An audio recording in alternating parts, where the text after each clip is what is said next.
Hi, I'm Ryan, and welcome to Haunted Highways. Tonight, we're in Redlands once again, this time looking at another supposedly haunted house, the Morey Mansion. This house was built in 1890 by Sarah and David Morey, a married couple, and legend has it this house cost 20 times as much money to build as the average house in Redlands at the time. Now, unfortunately, Sarah passed away from an illness here in the house just about a year after it was built.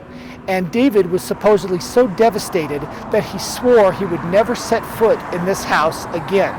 In fact, he was actually found dead, supposedly from suicide, a year after her death in the Hotel del Coronado in San Diego, where again he supposedly hung himself. Now, after all of that tragedy, this house became a bed and breakfast.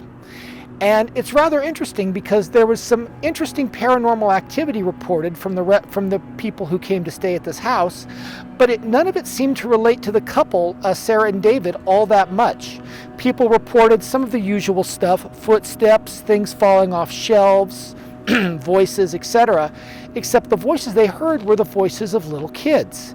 And supposedly Sarah and David never had any children. In fact, there were 3 apparitions that have actually been witnessed at this house, one of a little boy, one of a little girl, and the third an adult male who some believe used to be a caretaker at the property. So it's hard to say what could have motivated a haunting like this. Perhaps, if it is the caretaker, perhaps he had children that passed away and it's his family. Maybe they lived here on the property. The legend's a little bit rough on some of the details like that. But regardless, it was this man and the 2 kids that were mainly seen in this house. Now, none of this activity was hostile. Nothing was really ever threatening or outright scary. Well, at least not intentionally, but it was still enough to scare away a lot of guests.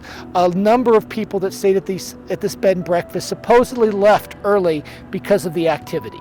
Now, these days, it is not a bed and breakfast anymore. It is a private residence, and we will not be giving out the address on this one because, unfortunately, it's not a place you can really come and visit. That's why we're out on a public street instead of on the property because, again, this is a private residence. Anyways, we hope you enjoyed this story, and thank you so much. If paranormal investigations are your thing, I would like to suggest that you look at a piece of software called The Plan.